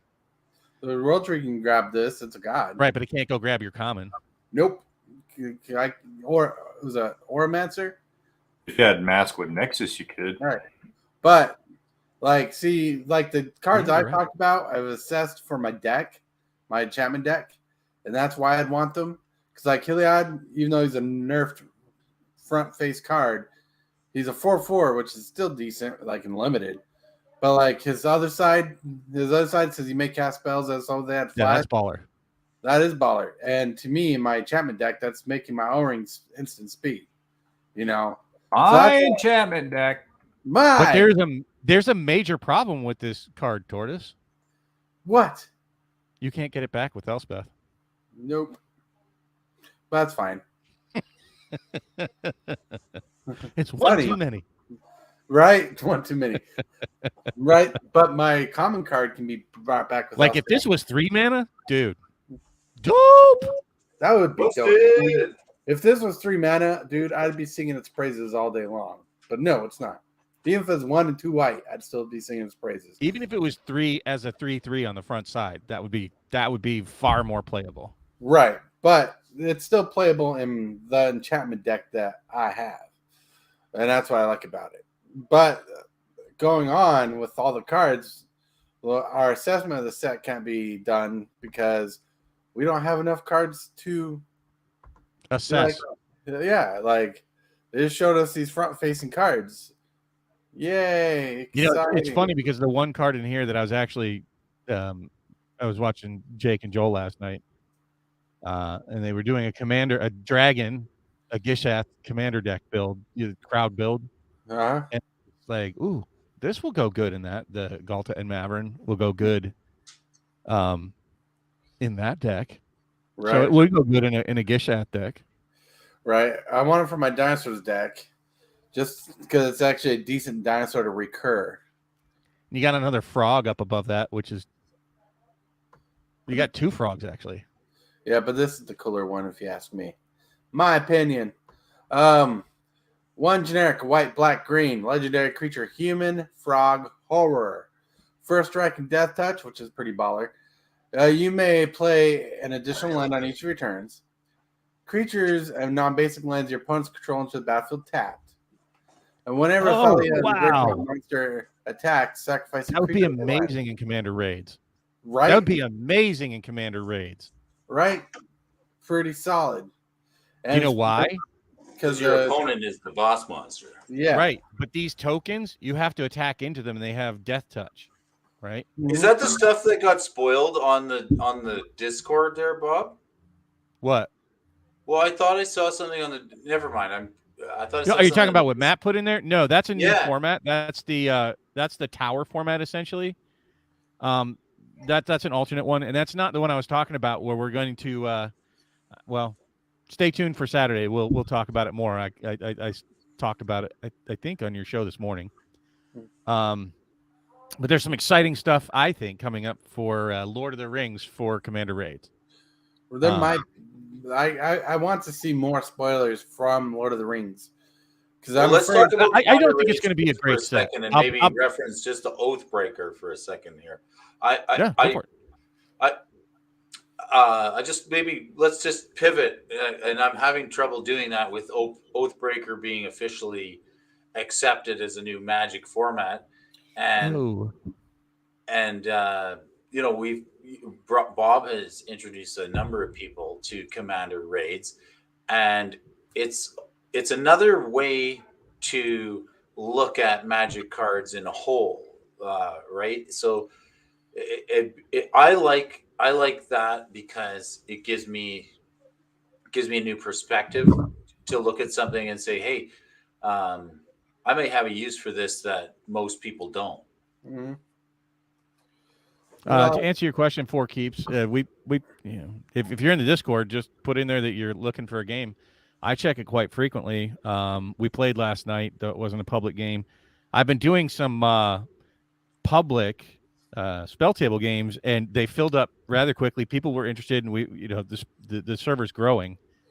So clearly there is a desire. If you give it a shot, and you haven't given it a shot yet, you should. Like, seriously, even if you say it sucks, fine, come in and say it sucks. But everybody that's tried it it's been very positive response towards the format. Very, very positive. So, everybody, I tried it and I was like, why didn't I try this sooner? And I want to do it again.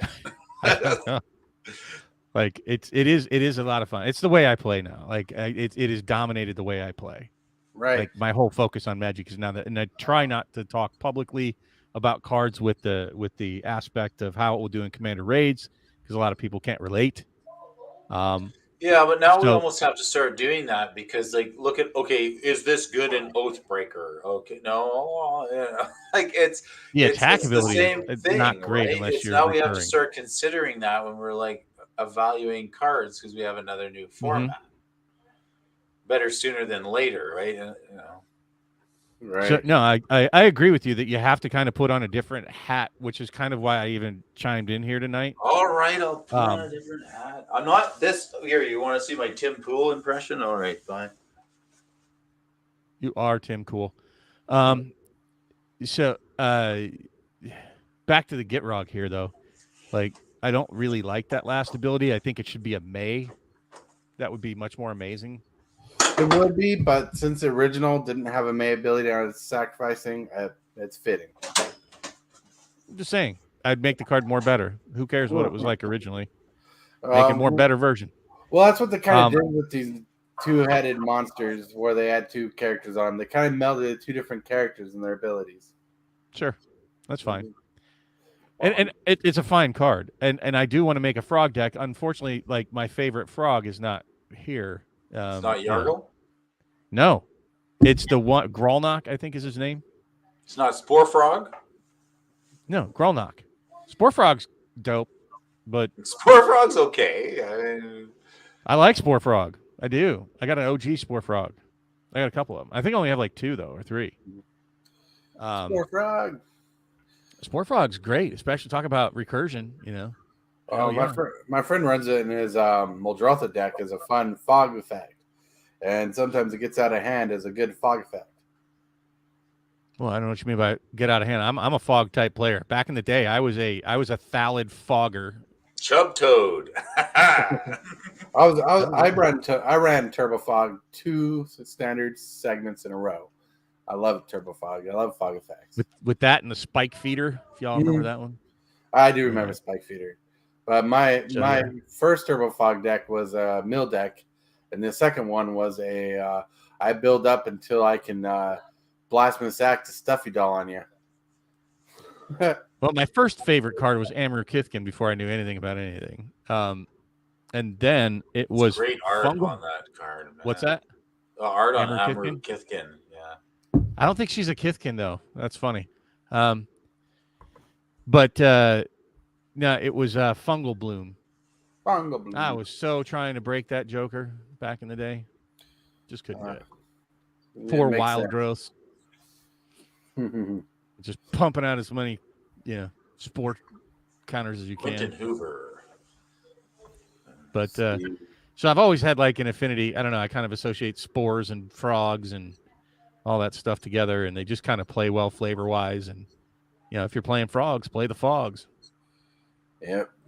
We don't have too much to go on this set, which is very sad. Like normally we'd be tired and sick and tired of spoiler season, but now they just like spread spoilers from different sets and like Yes. kind of gone slow. Yes, it is, Coach. Thank you very much. That is trademarked by yours truly. Yeah. Wow, that looks like Crucible of Worlds art. Is that the same person, the Moment of Truth, that did Crucible of Sniffy Worlds Doll? and Double Masters? Wasn't that Ron Spencer? Whoa, Or better. Whoa. I literally say that at work. It's like Are they win same more. person? 'Cause- What's that? Well, it's there's like better, win more. and then there's more better. It's Rovina Kai. I'm just saying it very much reminds me of if you could bring up the Crucible of Worlds from Double Masters 2022. Has a very similar feel. Falling feathers and similar look. Looks the same, even if it's a different artist. Just saying. Anybody else feel that way? Anybody in chat? Well, I'd have to Give me a see. hell yeah. Feathers. Check Yeah, it. maybe it's just the feathers. I'm looking Mark- Maybe I'm just Mark like a Zug dog did the from other one. Up. Squirrel. from Double Masters. Yeah, The- Double Masters the Portal 2022. one. It's Mark Zug. Tort. Oh, it's Mark not Zug? coming 22. Yeah, Very reminiscent. because I think the OG is Ron Spencer. I like Ron Spencer. He more better. Ah, there you go. See, it'll be catching. You watch it now, Coach. Every stream, you're going to hear somebody say, more better. Is this stock more better than the next? Watch my ticker every day, Brody. DJ, he has the more better battle coming sometime. Prime, he's getting more Saturday. better at video games and assembling Legos all the time. Can't wait for him. Tortoise to do has another- more better, what do you call them, thumbnails and art on his channel than any of us here. More better graphic design every time. Hell yeah, he does. Thank you. And I'm more better at being grumpy. Refining and whining. Did I just hear Whining DJ all give the a way. fake EA? I absolutely love hanging out with you guys, and thanks for sharing. Letting me share the microphone with you. Oh yeah, of course. I've been. It's been a lot of fun. I might be getting on here a little after later. That's very descriptive. Can you please put that in English, Brody? Huh? I'm not really sure what all that was you just said.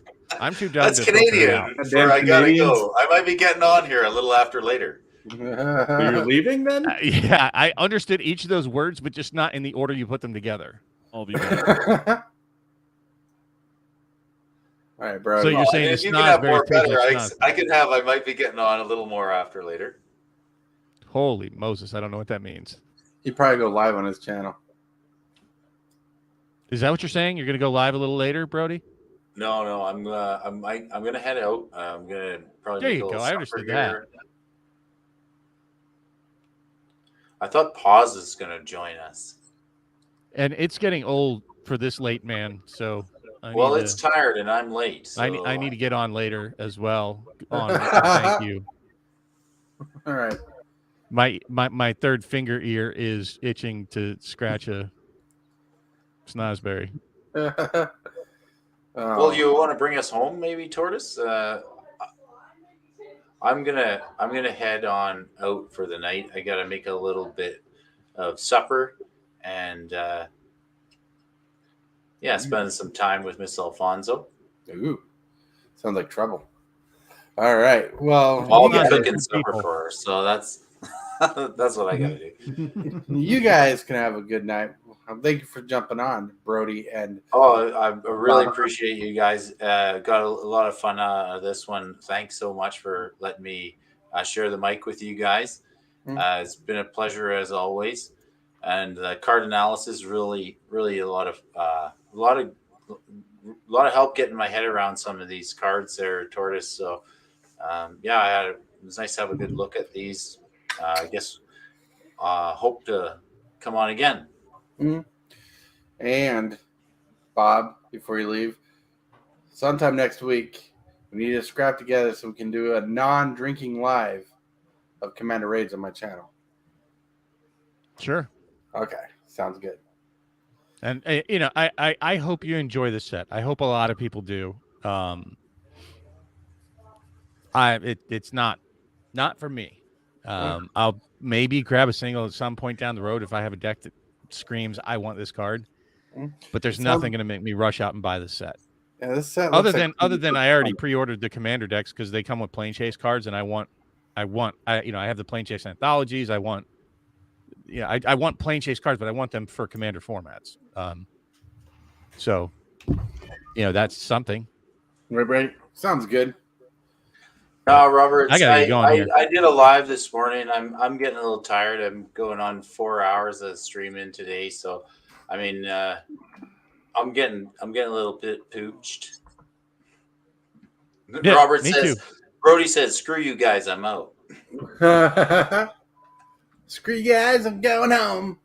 No, that's definitely not the case. It's been a lot of fun. I'm glad to take a look at the set with you guys, and I hope to do it again next Thursday. If you guys, you're always welcome, brother. Yeah, we got to get Brody to join in that game there, Tortoise.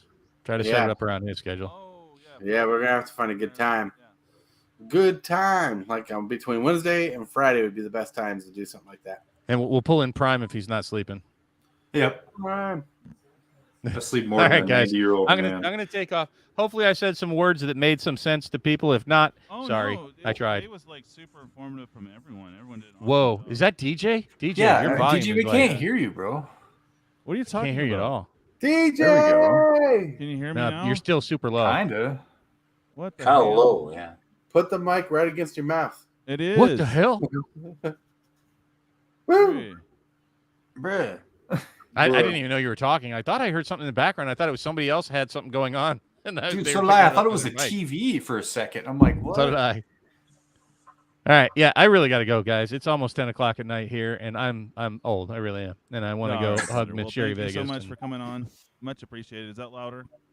It's a bit barely. You're like maybe a quarter the God. volume of everybody else. Whatever. You know. All right. Well, Bob, thank you so much for joining us, and we'll hopefully catch you next Thursday. And I had a clip for you. I can't hear what he's saying. Yeah, Something about a clip. He said clip. Yep. Clip I don't it. want to get Clip clipped. him out. Clip him out. Peace. All right, brother. Well, you have a good one, man. A little about All right, guys. louder, more better. Take it easy. Good seeing y'all. Thanks for having me on. Everybody Oh, yeah. enjoy. Thank you. Engage with Magic smartly, folks. Oh, yeah. Buy S Smart. That's right. Later. Later. All right. Well, night to Bob. Good to see you, bud. Man. Good night. Man, look at you. Bye, Brody. Look, Later, don't buddy. worry. I brought a cat. We're good. That's right. Oh man. Well, man. So Well, I kind of want to hang for Pawz, but I'm like dead right now. So We can end the wanna- show, man. I'm sorry. Yeah. Like you're dead. Let's just wrap up. yeah. Yeah. No, I'm just not feeling so hot, guys. So Yeah. sorry about the mic. Hopefully I'll feel better later, but dude, I got wrecked earlier, like not buzzed or anything. Just when I woke up, I was like, what? So no bueno. But yeah, Alfonso, thanks for carrying the show, everyone. Everyone pretty much carried the show, and I thank you so much. Because I'm dead. Well, thank you for watching. We'll catch you next Thursday. Saturday is the huge event. We're doing the Loaded Piper V4. There is pre-release, or what we call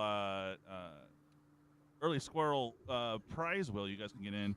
We're selling, was it 6 and 10 pulls? And then you get some bonuses. It's in the Discord. So see if you guys want to jump in. I'm hoping we can hit goal so that we can get a new stream deck and have some options for more fun on the channel. And then, of course, half of what I make is going back into V5. So that's the goal. Hopefully we can hit it. Alrighty. Well, you guys have a great night, and I will catch you later. Bye. Peace. Stuff. Bye. Yeah.